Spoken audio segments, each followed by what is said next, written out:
اپنی بیٹی کو سردی سے بچانے کے لیے اس نے $20 لاکھ اپنے بیگ سے نکالے اور ان کو آگ لگا دی۔ یہ حرکت جس شخص نے کی تھی اس شخص کی 1 سال کی کمائی میکڈونلڈز کی پورے سال کی سیل سے بھی زیادہ تھی۔ زیم ٹی وی کی ویڈیوز میں ایک بار پھر سے خوش آمدید۔ ناظرین، دنیا کی امیر ترین شخصیات کی فہرست میں ایک نام شامل ہی نہیں ہو سکا اور وہ نام ہے Pablo Escobar. Pablo Escobar late 90s کے دور میں کوکین، ڈرگز اور دنیا میں کئی مختلف جرائم کا بادشاہ ہوا کرتا تھا۔ پیبلو ایسکوبار کے ڈرگ اسمگلنگ نیٹ ورک نے اس کو حد سے زیادہ امیر بنا دیا تھا۔ بے شک اس کی وجہ سے ان گنت زندگیاں تباہ ہوئیں اور اس کا کمایا ہوا پیسہ غیر قانونی طریقوں پر مبنی تھا، لیکن 1992 میں پیبلو ایسکوبار $30 بلین کا مالک تھا۔ برونائی کے سلطان کے بعد پیبلو دنیا کا دوسرا امیر ترین شخص تھا۔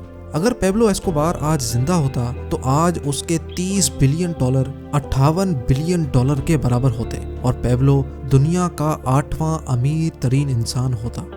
پیبلو ایسکوبار کی ڈرگ سپلائی کا نیٹ ورک اتنا پاورفل تھا کہ پورے 90% امریکہ کو کوکین صرف ایسکوبار کا نیٹ ورک ہی سپلائی کرتا تھا اور پوری دنیا کا 80% حصہ ایسکوبار کی ڈرگز پہ انحصار کرتا تھا۔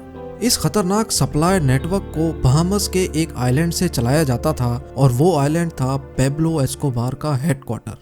اس آئی لینڈ پہ ایک پورا ایئرپورٹ بنا تھا جہاں کوکین سے بھرے ہوائی جہاز ریفیولنگ کے بہانے سے لینڈ کرتے اور اسی دوران ان میں سے کوکین نکال کر چھوٹے جہازوں میں ڈال کر امریکہ روانہ کر دیے جاتے تھے۔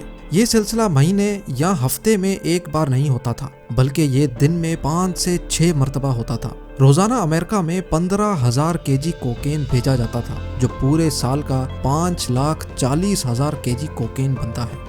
جی ہاں، پورے سال میں پیبلو 5,40,000 kg کوکین صرف امریکہ میں بیچتا تھا اور اس وقت امریکہ میں صرف 1 kg کوکین کی قیمت $70,000 ہوتی تھی، جس کا مطلب یہ ہے کہ ایک سال میں ایسکوبار $378 بلین کی کوکین صرف امریکہ میں سیل کرتا تھا اور یہ پورے 16 سال تک چلتا رہا۔ تحقیقاتی اداروں کا ماننا تھا کہ جو کوکین ایسکوبار $70,000 فی kg کی فروخت کرتا تھا وہ ایسکوبار کو صرف $5,000 کی پڑتی تھی۔ پیبلو ایسکوبار پائلٹس کو صرف ایک فلائٹ کا $5 لاکھ دیتا تھا۔ اس کے علاوہ رشوتیں دینے کے بعد بھی ایسکوبار کو $60 ملین صرف ایک ہی دن میں بچتے تھے جو سال کے $22 بلین بنتے ہیں۔ ان پیسوں کے زیادہ ہونے کا اندازہ ایسے لگایا جا سکتا ہے کہ میکڈونلڈز نے سال 2019 میں $21 بلین کی سیل کی اور پیبلو ایسکوبار کا 1980s میں ایک سال کا پروفٹ $22 بلین تھا، یعنی میکڈونلڈز کی دنیا بھر کی سیل سے بھی زیادہ۔ اور ظاہر ہے یہ سارا پیسہ پیبلو ایسکوبار ہارڈ کیش کی صورت میں رکھتا تھا۔ ان پیسوں کی گڈیاں بنانے کے لیے روزانہ $1,000 کے ربر بینڈ آتے تھے۔ جی ہاں، $1,000 کے صرف ربر بینڈ، یعنی مہینے کے $30,000 اور سال کے $3,65,000 کے صرف ربر بینڈ۔ یاد رہے کہ امریکی صدر ڈونلڈ ٹرمپ کی پورے سال کی سیلری پیبلو ایسکوبار کے پیسوں پر لگے ربر بینڈ کی قیمت جتنی ہے۔ ظاہر ہے اتنے زیادہ پیسے پیبلو بینک میں تو رکھنے سے رہا، تو ان پیسوں کی اسٹوریج کے لیے اس آئی لینڈ پہ بہت بڑے بڑے گوڈاؤن ہوتے تھے جن میں ڈرمز کے اندر یہ کیش اسٹور کیا جاتا تھا۔ اسٹور کیے گئے ان پیسوں کا 10% سالانہ یا تو چوہے کھا جاتے تھے یا پھر پانی کی وجہ سے گل سڑ جاتے تھے۔ یہ مانا جاتا ہے کہ پیبلو ایسکوبار روزانہ اتنا کیش گن نہیں سکتا تھا تو پیسوں کو وزن کر کے پیسے گنے جاتے تھے اور وزن کر کے ہی اس کی گڈیاں بنائی جاتی تھی۔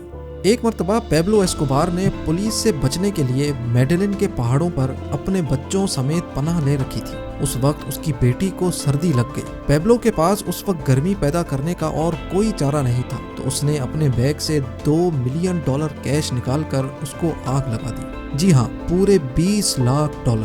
یہ بات پیبلو کے مرنے کے بعد اس کے بیٹے نے ایک میڈیا انٹرویو میں بیان کی تھی۔ اور جیسا کہ اس طرح کی زندگی کا اختتام بھی خوفناک ہوتا ہے، 1993 میں پیبلو ایک پولیس مقابلے میں مارا گیا۔ پیبلو کے قصے آج تک پوری دنیا میں ایک مثال بن کر رہ گئے ہیں کہ انسان جتنا بھی امیر ہو جائے اس کو ساری دولت اسی دنیا میں چھوڑ کر جانی ہے۔